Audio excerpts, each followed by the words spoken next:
कुछ और क्वेश्चन आते हैं, मैं आपको कॉमन स्टडी करा रहा हूँ, मतलब क्वेश्चन वो माइक्रोस्कोप के लिए भी आ जाता है, वो टेलीस्कोप के लिए भी आ जाता है, तो सारी कॉमन स्टडी आपको समझ आ जाएगी।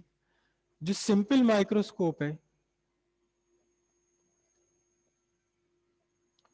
सिंपल माइक्रोस्कोप, सिंपल माइक्रोस्कोप की जो मैग्नीफाइंग पावर है, मैं यहाँ मैग्नीफाइंग पावर लिख रहा हूँ, सिंपल माइक्रोस्कोप की मैग्नीफाइंग पावर है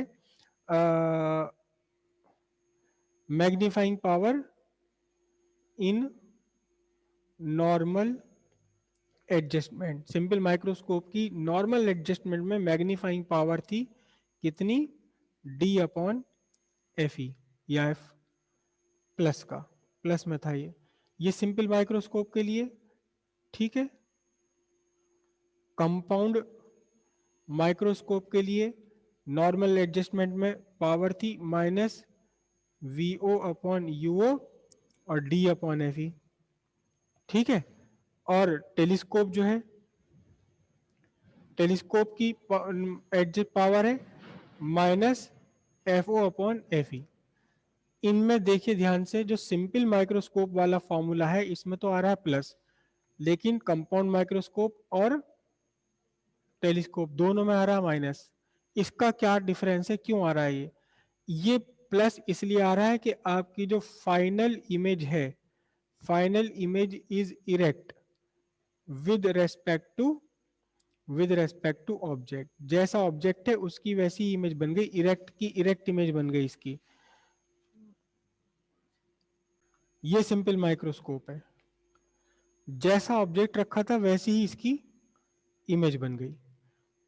सीधा ऊपर ए था नीचे बी था, तो इमेज में भी ऊपर ए डैश है नीचे बी डैश है, इरेक्ट इमेज बन गई।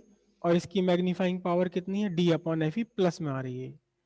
ठीक है, लेकिन माइक्रोस्कोप देखें तो माइक्रोस्कोप में जो पावर आ रही है वो VO/U D/Fe। मैंने LDD वाली नहीं, बल्कि मैंने कौन सी वाली ली, जब फाइनल इमेज आपकी इंफिनिटी पर है।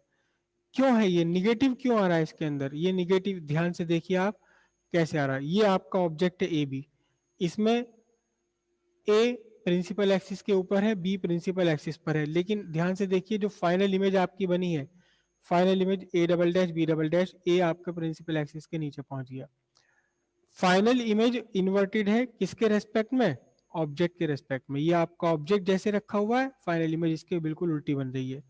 और इसी तरह से आप टेलीस्कोप का देखिए, जो अभी अभी हमने किया है डेरिवेशन, ये टेलीस्कोप में भी देखिए, यहाँ ऑब्जेक्ट ऊपर यहाँ रखा होगा, ऊपर से हमने लाइटें ली हैं तो हेड ऊपर है ऑब्जेक्ट का, लेकिन यहाँ फाइनल इमेज का हेड नीचे बन रहा है। तो यहाँ जो निगेटिव साइन आ रहा है इन दोनों में, ये जो निगेटिव साइन आ रहा है इन दोनों के लिए, निगेटिव साइन क्या रिप्रेजेंट करता है, negative sign represent that final image is inverted. किसके रेस्पेक्ट में, with respect to object. Object के रेस्पेक्ट में फाइनल इमेज क्या होती है, इन्वर्टेड होती है, नेगेटिव साइन शो करता है। यहाँ पॉजिटिव आ रहा है क्योंकि ऑब्जेक्ट के रेस्पेक्ट में फाइनल इमेज कैसी है, इरेक्ट बनी हुई है ऑब्जेक्ट के रेस्पेक्ट में। ठीक है, अब यहाँ लार्ज मैग्नीफाइंग पावर के लिए Fe आपका छोटा होना चाहिए, यहाँ लार्ज मैग्नीफाइंग पावर के लिए Fe भी छोटा होना चाहिए, और जब UO हमें छोटा रखना तो FO भी छोटा ही रखना पड़ेगा। यहाँ लार्ज मैग्नीफाइंग पावर के लिए क्या होना चाहिए आपका, FO बड़ा होना चाहिए, Fe छोटा होना चाहिए, जितना भी ज्यादा छोटा हो सके ये। ठीक है, यहाँ इस केस में दोनों में थोड़ा सा डिफरेंस भी है टेलीस्कोप में। इसमें आपकी जो Fe है, Fe लार्जर है, Fe slightly larger then FO, यानी Fe की वैल्यू FO से थोड़ी सी ज्यादा रखी जाती है, थोड़ी सी ज्यादा, स्लाइटली स्लाइटली लार्ज। लेकिन यहां FO की वैल्यू बड़ी है Fe से, मतलब FO is much larger then Fe। उल्टा है हिसाब देखो, यहां Fe है लार्जर देन FO, यहां FO है लार्जर देन Fe, लेकिन यहां थोड़ी सी लार्जर है, थोड़ी बहुत ही ज्यादा है बस, और यहां बहुत ज्यादा है, बहुत बड़ी है। ध्यान रखना, क्योंकि ये क्वेश्चन एग्जाम में आ रहा है जिसमें आपको ये हेल्प करेंगे। देखो यहां जो एफ ई और एफ ओ का डिफरेंस है वो कितना है, फ्यू सेंटीमीटर का डिफरेंस। मतलब अगर आपकी एफ ई अगर आपकी 5 सेंटीमीटर, तो एफ ओ इससे थोड़ी सी कम रखी जाएगी। F E slightly larger than F O, F O कितनी रखी जाएगी, 4 सेंटीमीटर या 3.5 सेंटीमीटर। कितना डिफरेंस आया, 1 1.5 2 सेंटीमीटर का डिफरेंस है।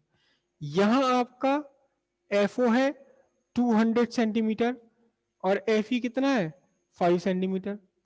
यहां आपका क्या है, डिफरेंस, लार्ज डिफरेंस है।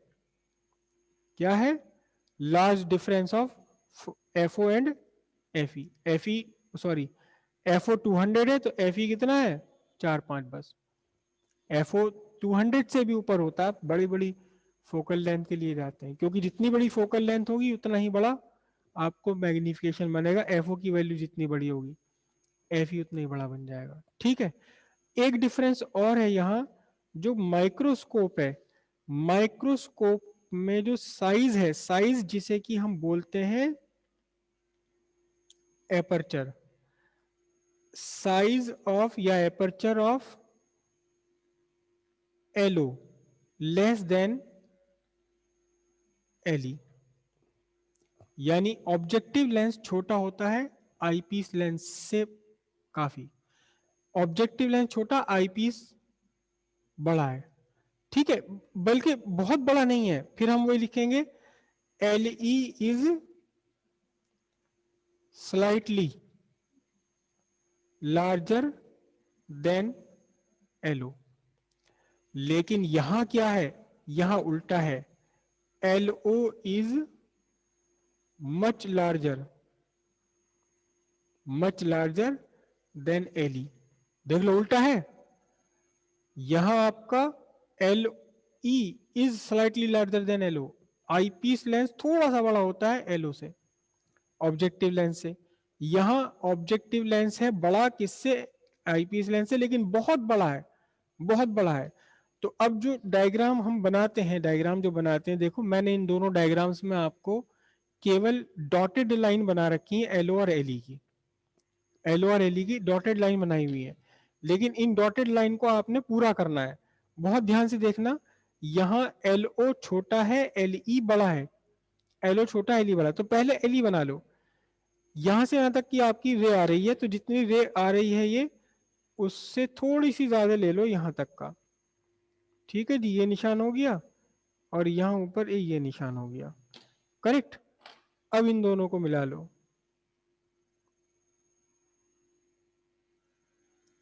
ये आपका क्या बन गया, ये आपका एल ई बन गया, आईपीस लेंस।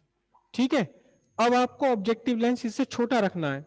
छोटा कैसे रखोगे, ये देखो ध्यान से, जितना ये ऊपर आ रहा है, यहां तक आ रही थी लाइट, इससे थोड़ा सा एक्स्ट्रा ले लो बस, थोड़ा सा एक्स्ट्रा ये ले लिया आपने, और नीचे भी उतना ही निशान लगा दो आप, और इसे आप कंप्लीट कर दीजिए। ये आपका क्या बन गया, ये एल ओ बन गया। हालांकि डायग्राम इससे कंजेस्टेड हो जाता है, लेकिन फिर भी लेंस बना दो तो बेहतर है। ये साफ पता लग गया कि ऑब्जेक्टिव लेंस आईपीस लेंस से छोटा, आईपीस लेंस बड़ा है, ऑब्जेक्टिव लेंस छोटा है, किसके लिए, माइक्रोस्कोप के लिए।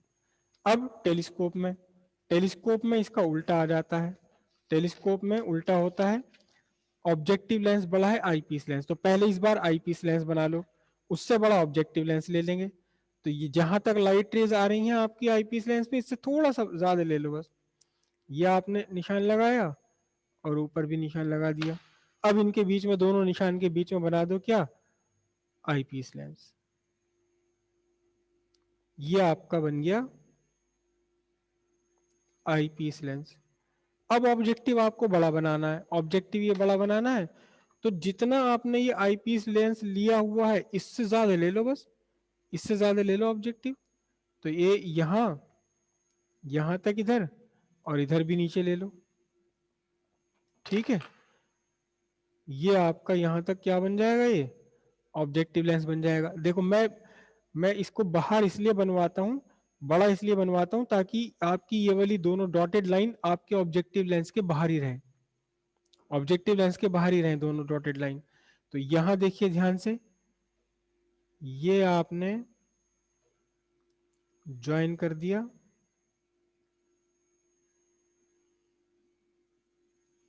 ये आपका क्या बन गया, LO बन गया। और साफ साफ दिखाई दे रहा है कि ऑब्जेक्टिव लेंस लार्जर है, किससे लार्जर है, आईपीस लेंस से लार्जर है। ऑब्जेक्टिव लेंस लार्जर है किससे, आईपीस लेंस से लार्जर है। ठीक है, अब एक सवाल इसमें और आ जाता है, वो भी थोड़ा सा डिस्कस कर लीजिए कि आपका जो ऑब्जेक्टिव लेंस है, objective lens of telescope is very large, मतलब साइज, साइज का मतलब एपर्चर, एपर्चर बहुत बड़ा रखा जाता है। उसका क्या एडवांटेज है देखो टेलीस्कोप हम यूज करते हैं दूर से आने वाली चीज को देखने के लिए, तो बहुत सारी लाइट रेज, अगर बहुत बड़ा है तो बहुत सारी लाइट रेज को कन्वर्ज करके इकट्ठा करके फोकस कर देगा। तो इसकी जो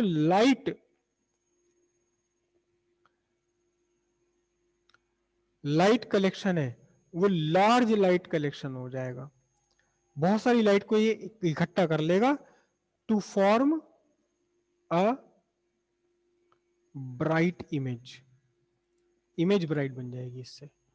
अगर छोटा सा लेंस लेंगे तो कम लाइट इकट्ठी कर पाएगा।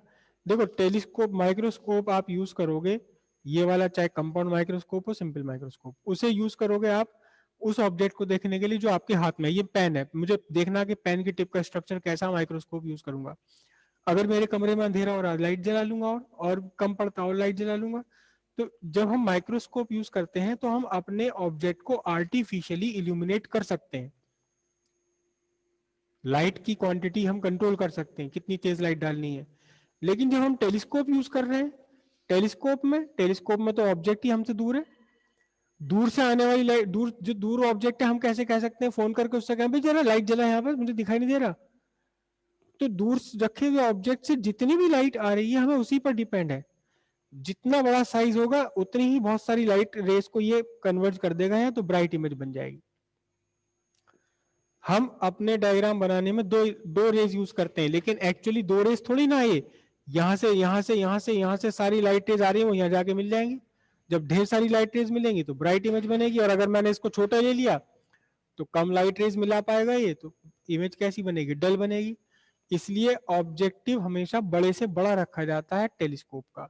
और यही रीजन है कि एस्ट्रोनॉमिकल टेलीस्कोप या रिफ्रैक्टिंग टेलीस्कोप के बजाय यूज करना बेहतर होता है किसको, रिफ्लेक्टिंग टेलीस्कोप, क्योंकि बहुत बड़े साइज का मिरर बना सकते हैं, बहुत बड़े साइज का लेंस नहीं बन पाएगा। ठीक है, तो ये भी क्वेश्चन हो गया। मतलब मैं आपको डेरिवेशन के साथ साथ मैंने 10-12 क्वेश्चन भी बता दिए हैं सारे, बस फर्क इतना है कि मैंने क्वेश्चन नहीं लिखवाया। मैं इनके साथ इस बार मैंने अभी 11th क्लास वालों के साथ करना शुरू कर दिया कि पहले चलो लिखो, क्वेश्चन लिखो, what is chromatic aberration, how it is removed by reflecting telescope. लो जी लो, अब ये इसका आंसर बन गया, जबकि सारे आंसर्स ही हैं, किन्हीं की कुछ ना कुछ क्वेश्चंस के आंसर्स हैं ये सारे। ठीक है, तो ये आपने देखा टेलीस्कोप का रिवीजन।